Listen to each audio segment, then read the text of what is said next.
This is my class on sorcery in medieval Byzantium. My name is Valya Abnikova Doch, and later in the class I'll put in the chat my email, and then I'm Valya Abnikova Doch on Facebook as well. You can see my name on my name tag. Feel free to message me later for any resources that you want, for if you have any questions, and I would be glad to email you any of my PDFs. A lot of them I got through my institutional access with my university, so I understand that that may not be an option for everybody, so I'd be glad to share what I have. As well as that, I will have a list of sources up on the screen at some point. So feel free to contact me and get any of my information. And I think I'm ready to start. So first off, on Facebook, this is listed as medieval witchcraft in Byzantium, and that's a bit of a misnomer. I'd like to draw a distinction between a few different terms here. Normally, when we think of witchcraft in a scholarly setting, we're talking about folk religious practice or folk practice that is tangentially connected to often pagan religion in the area, or a corruption, as the church might refer to it, of Christian religion in the area, or folk beliefs and practices that originate in small rural communities. That's not what I'm going to be talking about today. In medieval Byzantium, there was a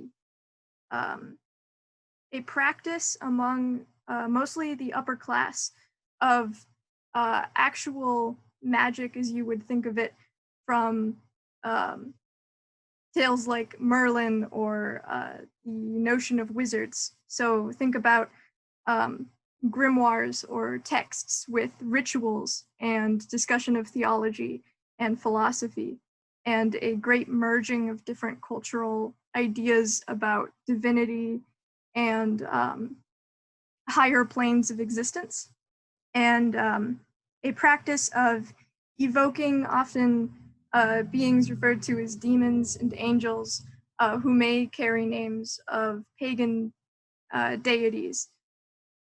I'll get a little bit more into this later when we talk about what was specifically being performed, but this is not a folk religion or folk practice. This is not a practice of the lower class. This is a practice of literate, very intellectual people who had access to these sorts of books and were performing or studying rites that were taboo, but was an open secret that they were being practiced. And there's another couple of terms that I want to define here. There's a distinction that's drawn in the medieval world between sorcery and acts like divination and astrology that is not necessarily drawn in the modern day. When we think about telling the future or fortune telling or reading the stars or some sort of signs, we lump that together with the sort of practice that they were doing of calling forth other beings to do their bidding, which we're talking about this in a scholarly setting, so I will be referring to it as they understood it. But please be aware that this is a scholarly discussion, and it's difficult to talk about what they believed and what they were doing without sounding a little strange. So we should put aside our modern thinking and ideas about what was actually happening to discuss this.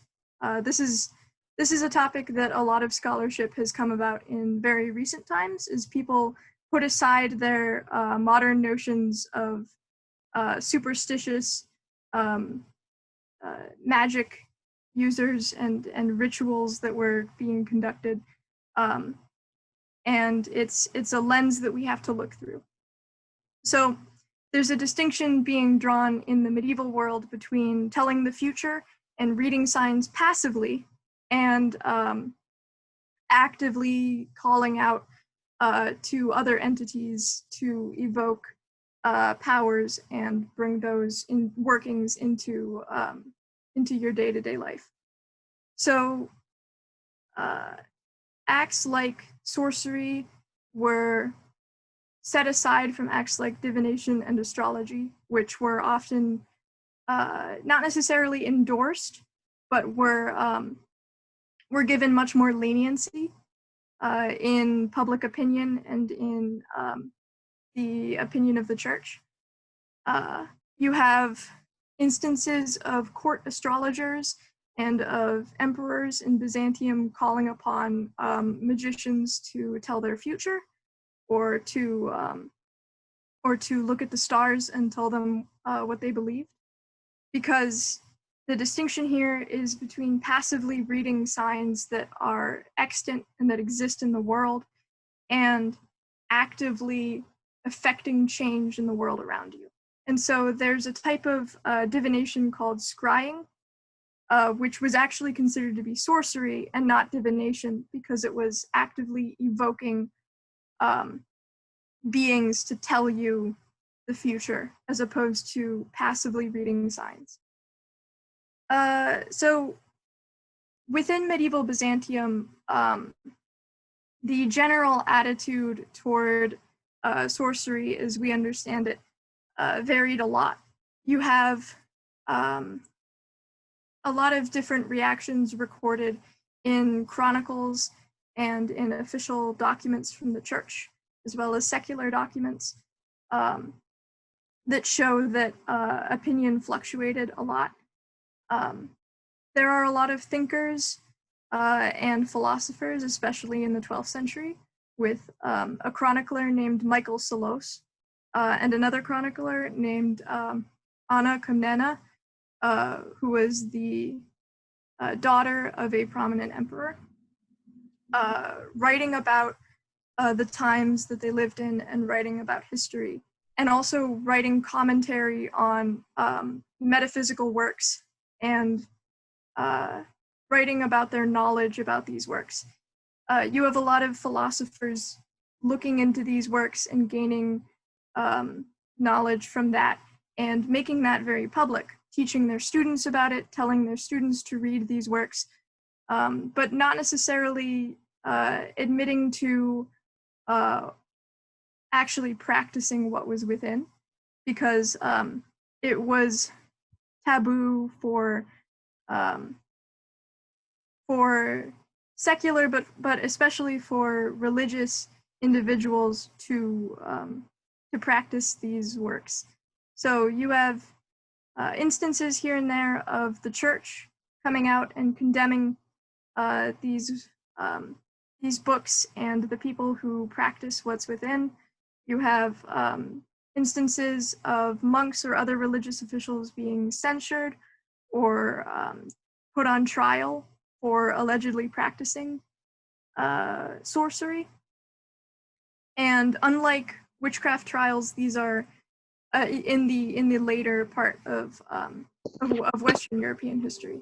These are very formalized trials with very little spectral evidence and a lot of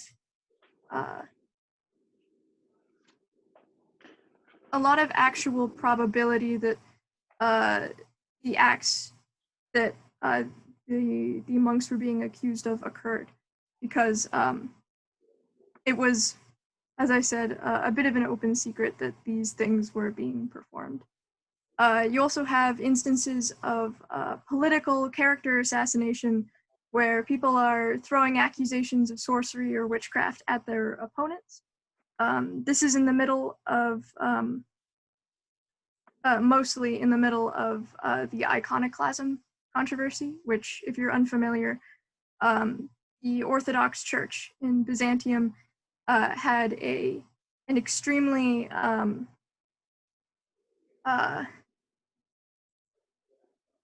a very difficult relationship with icons in the 8th century.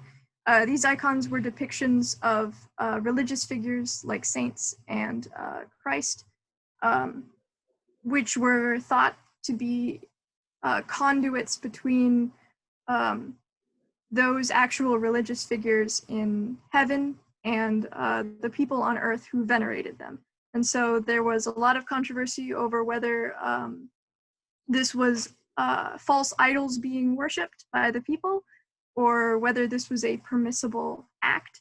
And so during this time, there are a lot of accusations of sorcery being thrown particularly at iconoclasts, which were the faction that denounced the use of icons. And there was a large back and forth of various emperors who were iconophiles succeeded by emperors who were iconoclasts, and patriarchs disagreeing, and it was a very politically charged time in Byzantine history, and this is during the 8th century. So right now I'm going to share my screen because I've got a bit of a PowerPoint.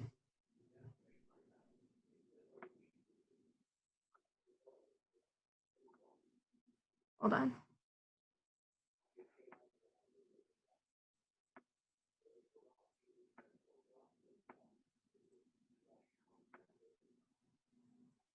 All right, so here are some of my sources. Hold on, I think this is actually the last slide.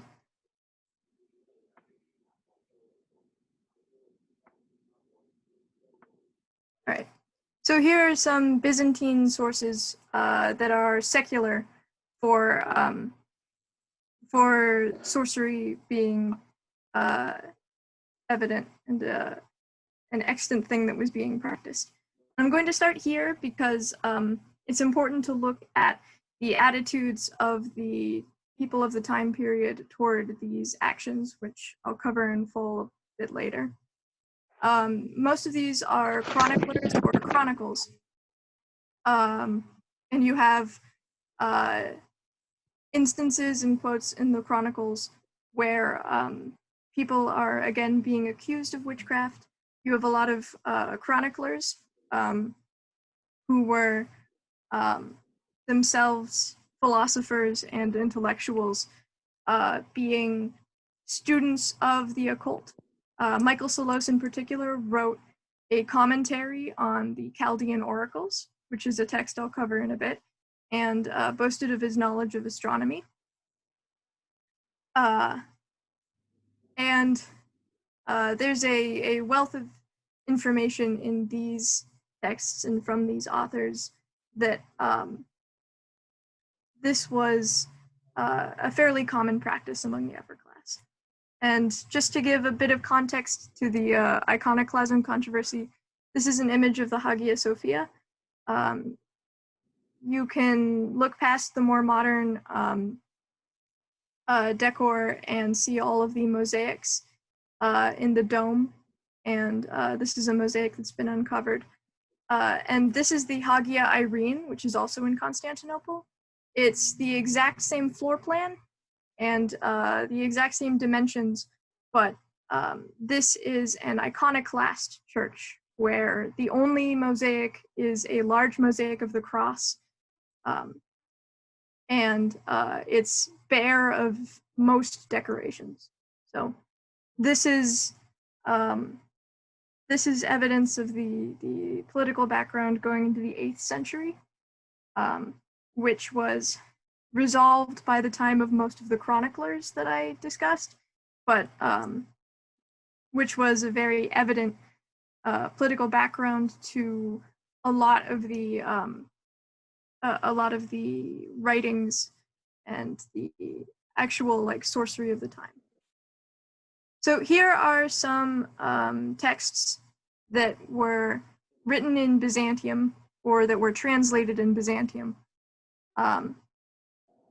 that I'm not extremely familiar with, The main three texts I'll be talking about are the Greek magical papyri, which date from the 2nd to the 5th centuries. The Greek magical papyri are, it's a bit of a misnomer. They were largely written in Alexandria, in various places throughout Egypt. And it's kind of a collection of papyri that bring together a lot of different cultural references to Jewish tradition, to Egyptian pagan tradition, to Greek pagan tradition, and a little bit of Christian, early Christian tradition. That it's a whole manual, essentially, for spells and rituals that is in many ways thought to be the progenitor of the European ritual magic movement, which is, it extends into the 15th century in Western Europe, and it has its own heyday in Byzantium throughout around the 5th to the 13th centuries in Byzantium. And the Greek magical papyri are, although they were not written in Byzantium during this time period, they are highly referenced in many Byzantine works and by many Byzantine authors. And so as essentially the progenitor of a lot of what's known as Solomonic magical tradition, which is attributed to King Solomon. It's a very notable set of works, and it's there is a vast wealth of information contained in them. And I'll have some quotes from that in a little bit to show you all of the various practices and rituals that were contained within these. And I've got a copy of the translated Greek magical papyri that is available to me, which I will, of course, be glad to pass on to anyone afterwards. Another text I'll be looking at is the Chaldean Oracles, as I mentioned, which dates from the 3rd to the 6th centuries. And the Chaldean Oracles are different from the Greek magical papyri in that they're not a handbook or a manual for sorcery or for magic, but it is a very fragmentary text, which is pretty inscrutable. I'll have a couple of quotes from there in a bit, with commentary from Michael Salos, a chronicler I've mentioned. It's inscrutable, theological, kind of theological, philosophical text, which was attributed to a father and son, Julian the Chaldean and Julian the Thurgian, in around the 3rd to the 6th centuries in Caldea, which is a term for Babylon. And it's an extremely inscrutable work, as I've said, but a lot of scholarship in Byzantium throughout this time period went into trying to understand it, and it was positioned as a very important philosophical and theological text in this time period. And so it forms a lot of the basis for the individuals who are practicing or studying sorcery and what they understood. I've got a work. I have a PDF of a very large book that goes into the Chaldean oracles theology and the practices contained within them, and it's very difficult to follow. I understand a small fraction of what was understood about them by Byzantine thinkers, and it's I would be glad to transfer that to anyone else. I won't be talking too much about the nitty-gritty of the Chaldean Oracles because, to be honest, it's very hard for me to follow. Even the scholarly literature about it is very difficult when they break it all down. But I would be glad to give that to anyone who's interested. And the third text is the Hygromanteia, which is a Byzantine Solomonic grimoire, which is thought to probably date around the 7th century, with revisions around the 13th century. I have not been able to find a free copy or a PDF of this anywhere online. I did find an affordable copy of the book in paperback, and so it's currently on its way to me. So I have not actually read the Hygromanteia, but it I have a very good thesis that I've read about the Hygromanteia in the tradition of the Greek magical papyri, and how the one bleeds into the other, and how they're related in kind of a lineage of magical tradition. And so it's a very important work, and it's very interesting, and it relates highly back to the put up here are the third bullet point, translations of Arabic works which occurred in Byzantium, which would have been available or were probably available to a lot of the people operating in Byzantium during this time period, who were practicing sorcery. And so this is a small sample of the many different grimoires which were extant in this time period, and which were part of the library of practitioners who may have had access to maybe one or two of these at any given time, depending on how widespread and common they were. We found many copies of the Hygromanteia. There are many copies of the Greek magical papyri. And although the Chaldean Oracles are fragmentary, a lot of what we have surviving is from commentary. So this is, these are quotes from the Chaldean Oracles, with additional quotes from Pseulos below them. So you can kind of see the nature of these fragments, and the kind of difficulty with piecing them together in any real way. The commentary from Pseulos helps a lot for scholarly interpretation of these works, but it's a very difficult line to walk in piecing them together.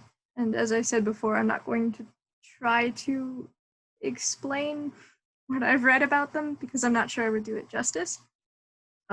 This is a map of Caldea, which, as I said, is another term for Babylon. And then this is from the table of contents for the Greek magical papyri. So you can see a small sampling of the vast list of rituals contained within them. There are pages and pages and pages within the table of contents of any copy of the Greek magical papyri, because it's an extremely comprehensive set of works, written in multiple different languages. Greek, some Demotic, some Egyptian, and some Hebrew. And it's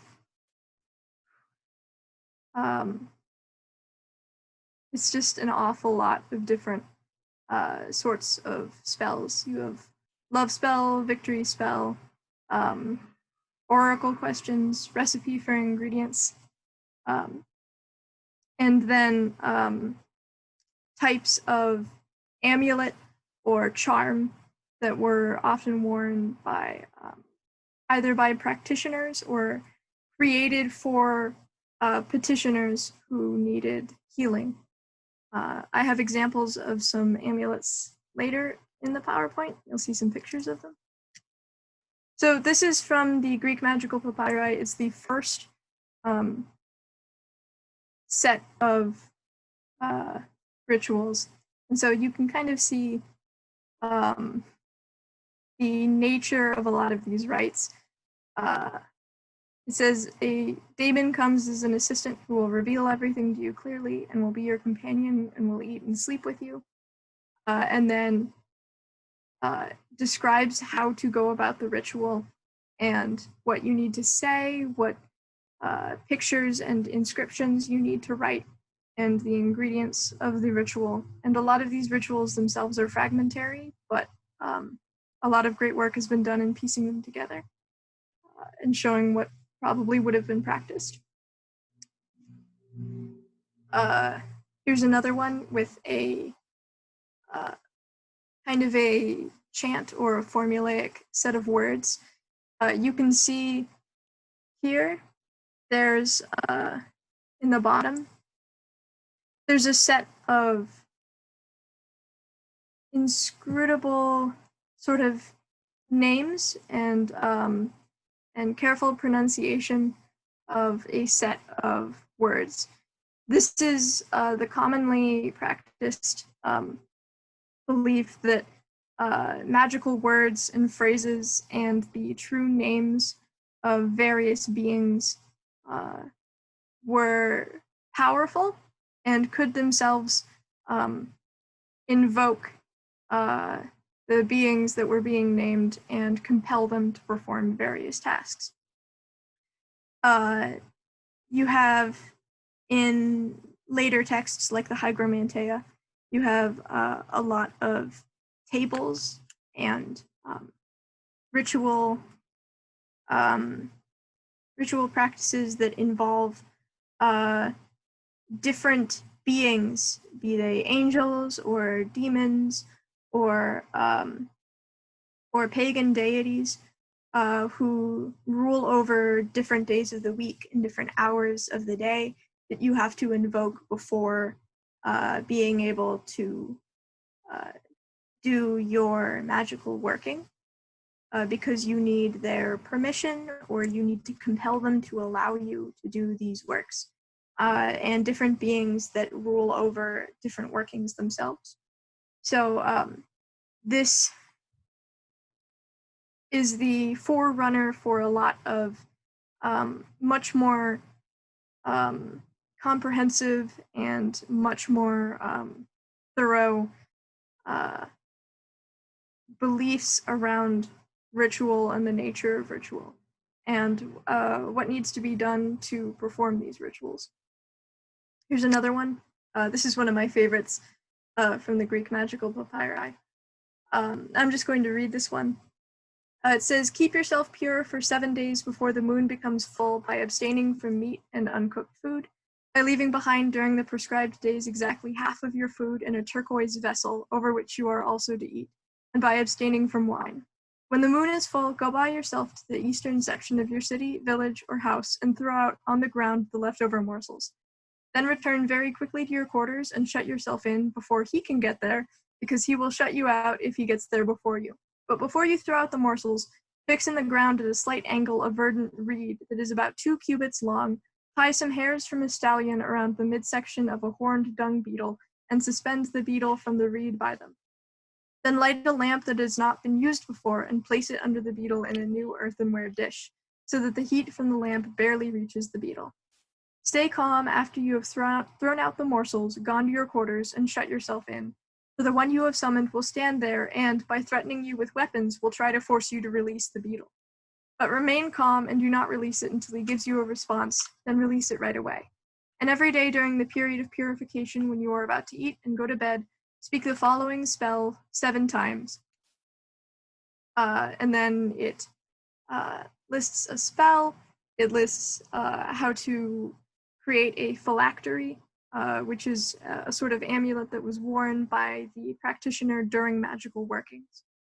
How to dismiss the being which you had summoned by performing these works. I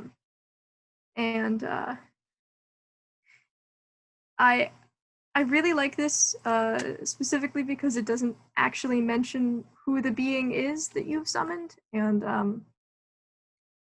what it is that that the being can perform for you. It's kind of a fragmentary set of instructions that doesn't really explain anything about the working, but it's extremely thorough, and I really enjoyed reading this. So this is a bowl. It's called the San Marco bowl. The big picture you see here is actually a reconstruction of the bowl. It's currently held in a church in, I believe, Spain, and the handles are not original to the bowl. So I first learned about the phenomenon of Byzantine sorcery from reading an article about this bowl called Meaningful Mingling by Alicia Walker, which is an extremely good article breaking down the imagery on the bowl. And the bowl, in essence, she argues, was a bowl meant for divination. You can see the classical imagery around the sides depicting Greek pagan figures in very classical statuesque imagery. And she breaks down the meaning of a lot of these figures. One of them is a diviner holding a divining rod and compelling various gods to do his bidding. You can also see around the rim here and on the bottom, and I've included a close-up picture of some of this. This is pseudo-Arabic script. It's meant to mimic Arabic, but it doesn't actually say anything. Around this time in Byzantium, and this was thought to have been made around the late 11th, early 12th century. It's an enamel bowl with gilding. Around this time period, there was a great meeting of cultures between the Islamic world, the Byzantine Christian world, which still had the legacy of the Greek and Roman world, which came before it. And this bowl kind of brings together all of these different cultural impressions, which carry with them their own sets of associations. You have the pagan Greek statues, which are which represent a time which was thought to be, in the popular mind, more magical and have more personal religion. And you have the Arabic, the pseudo-Arabic script, which was at the time it carried very exotic and mysterious connotations to it. And since the average individual in Byzantium couldn't read Arabic, it hints at secrets and mysteries and occult knowledge that was not known to most individuals. And there is the crux of the article is the speculation that this was used for Hygromanteia, which is a type of augury or divination, where the practitioner looks into the bowl after pouring in oil or water and sees images in the bowl.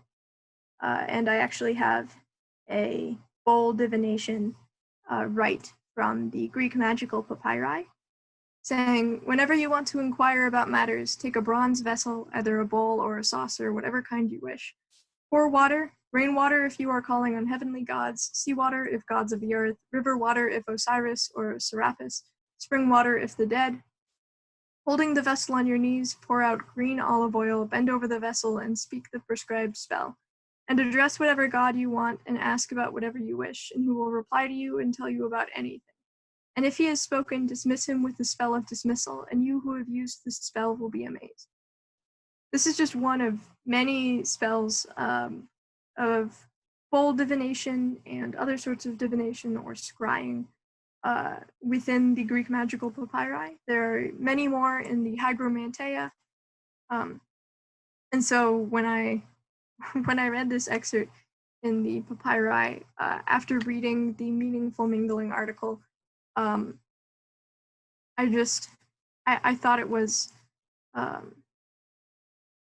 just a really interesting way of bringing this sort of fantastical artifact, which is beautifully made, into the consciousness of the modern perception of sorcery and magic, and like it's just a really interesting artifact, and I thought it would be really cool to show you. I also have that PDF. If anyone would want to read it, I highly recommend it. Another thing that is found all throughout Byzantium and Russia during this period are called these are called Hystera Amulets, and this is a very small sampling from quite a lot of archaeological finds. You can see on the front side, it has an image of a woman surrounded by snakes, often thought to be the head of Medusa. And on the back side, it has a Greek inscription. This inscription was often a sort of ritual saying or phrase which called upon various deities or upon God to protect the woman wearing the amulet from infertility. And so these are amulets which you see them in Russia, often translated into Old Slavonic, or are kept in the original Greek. You see inscriptions in Latin. You see different amulets with slightly different inscriptions and images of Christ on a crucifix. It is still more evidence of a widespread magical belief among the people, which could be viewed in endless grave sites and archaeological finds throughout the regions being discussed. So here are all of my sources. My personal favorites, which I got the most out of, were Meaningful Mingling by Alicia Walker and Magical Techniques and Implements Present in Greco-Egyptian Magical Papyri, Byzantine Greek Solomonic Manuscripts and European Grimoires by Stephen Skinner. The latter also goes into grimoires from the 15th century from Western Europe, and how they are also connected to this this kind of lineage of magical texts going from ancient Egypt to often 15th century Europe, and it's an incredible work.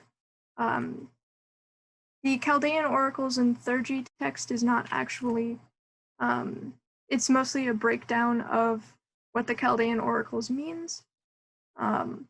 There's the Greek Magical Papyri in translation, which is an incredible text. and occult science and imperial power in Byzantine history and historiography is also a very important work, which was very interesting to read through. It goes a lot into statues, which were often thought to be representative of the people they depicted.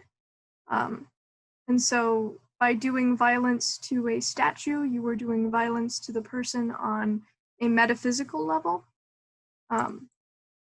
So there's a vast wealth of practices and of belief systems that are evident in these periods of history throughout Byzantium. And it's just an extremely interesting topic. And that's more or less all I have to say about it. I'm going to take questions in a second. As I stop sharing my screen. There we go. If anyone has any questions, otherwise, thank you so much for attending. I'm glad I could share this with you. We'll wait a minute if you want to see if anybody's got any questions. I muted people, so if you're on mute, you can't unmute yourself, let me know. So I was just wondering, the particulars of the rituals, like take a beetle and tie it with horsehair to the reed. Did you find anything about like how they arrived at this is the ritual you should do to achieve this effect? Or So there's so much information condensed within all of these different rituals. I don't know that it's necessarily possible to trace all of this, but the origins of a lot of these rituals are based in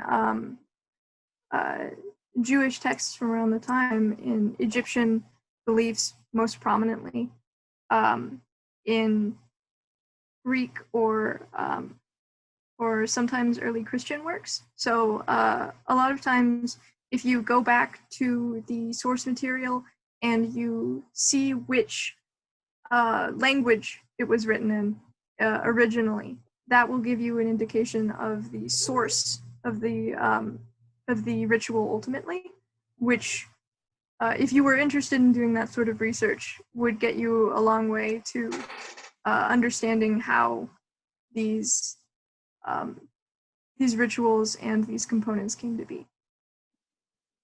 very cool. Thank you. Anyone else have any questions before we call it a day? Hey, yeah, Lily, are we there? Hi. Hi, okay. So you were saying that that the sorcery was often practiced within, the upper class sort of folks. This was not folk craft. Mm-hmm. Was it something that was tended, did they hire a specialist, or did they tend to practice it themselves? Was it something that was thought of as something you did yourself or something you hired somebody for? Do we have any idea about that?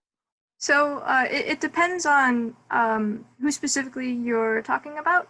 A lot of the philosophers that I discussed in the chroniclers claimed not to have practiced it at all, or to endorse its practice. We're just reading about it. If you were an emperor, or if you were a royal individual who, or a politician who had need of this information, you were surely aware that it was out there. And so there are accusations and accounts of various politicians consulting specialists who could perform these acts for them, mostly divination and fortune telling. But a lot of intellectuals who were seeking out this information themselves would have been able to perform them themselves without necessarily consulting other people for services rendered. Also, a lot of the amulets and a lot of curse tablets and things of that nature were mass produced. And so there were individuals who were creating these for a general audience, and people who were purchasing them. We don't know much more than that, but that's so kind of both, depending on who you were. Yeah, okay. Thank you so much. Thank you. So what time period would this have been? So this is throughout Byzantine history. So I specifically focused on about 5th century to 13th century. A lot of the chroniclers that I referenced were writing in the 12th or 11th centuries. The grimoire, the Hygromanteia that I mentioned, was written in about the 7th century with revisions in the 13th. But throughout this period and throughout the history of Byzantium and the Byzantine Empire, these texts, or a lot of these texts, would have been available. And so it certainly reached its height in about the 10th to 13th centuries, I believe, but it was occurring throughout this time period.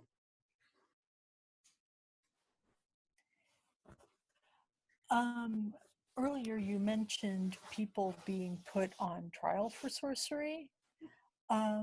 What specifically was getting them in trouble? Was it just that they were doing sorcery, or were they like using sorcery to, like, I'm thinking of like some of the English examples where it's like, you know, you're casting the king's horoscope and you're not allowed to do that, or you're, you know, summoning a demon to like attack someone, and that's a problem. So basically, what are they getting in trouble for? Right. So in the trials that I've read about, this is not exhaustive knowledge on my part, but the trials that I've read they were getting in trouble because they were monks practicing sorcery. Because monks and other religious figures were not allowed to perform these acts at all. And so it was not necessarily a you performed X action which we deemed to be harmful and dangerous, so we're going to try you. It was, we believe you're reading this or practicing this or doing this at all, and you're a member of the clergy, and so we're going to try you in ecclesiastical courts for violating our rules on this.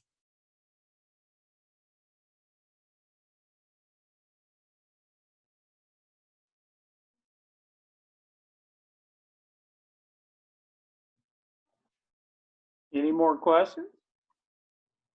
Wait, so would lay people just not be tried, like, So at all, or is it just mostly monks? From what I've read, it's mostly members of the clergy who are actually tried, but the court of public opinion definitely exists, and so accusations of sorcery are levied against political figures that you don't like, against more members of the clergy that you want to be put on trial or exiled. Michael Solos himself went through a lot of troubles, and I believe was confined to a monastery outside of Constantinople for some time because of his practices and because of tensions that escalated to the point of accusations.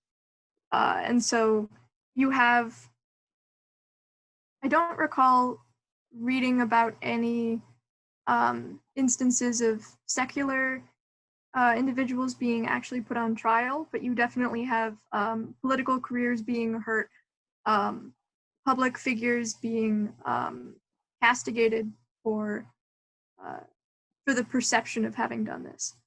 So it was definitely a thing, it just wasn't necessarily tried. Hey, Valya, when we say trying, is this an ecclesiastical proceeding or court, or is it a what we would think a secular court? So the monks were tried in an ecclesiastical court for violating their specific rules, but it was not a witch trial as would have been as you may think of them.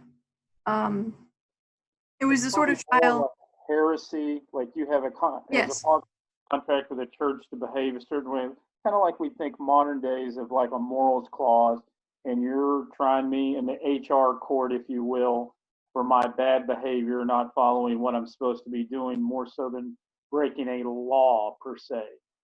Yes, that's right. Okay, thank you. Thank you. You said at the beginning about like in like the later European witch trials, there's more spectral evidence, and I didn't really know what you meant by that. What's that? Right. So difference there? so spectral evidence is this sort of evidence is stuff like so and so dreamed that they had a spell being put upon them and then they woke up sick, or so and so had a vision that this other person was participating in rites in the woods, and so that would have been permissible in certain courts in Western Europe during various witch trials, but that was not a thing that was evident in this time period, in this region. Interesting.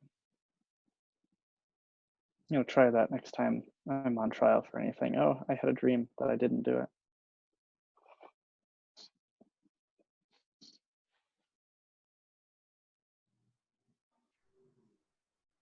Anyone else? No? Are you comfortable with ending everything here, Valya? Is that good with you? Yeah, that sounds great. Thank you so much for attending. Breesy, thank you for helping us out here. No problem. Thank you for teaching. Appreciate everybody who showed up.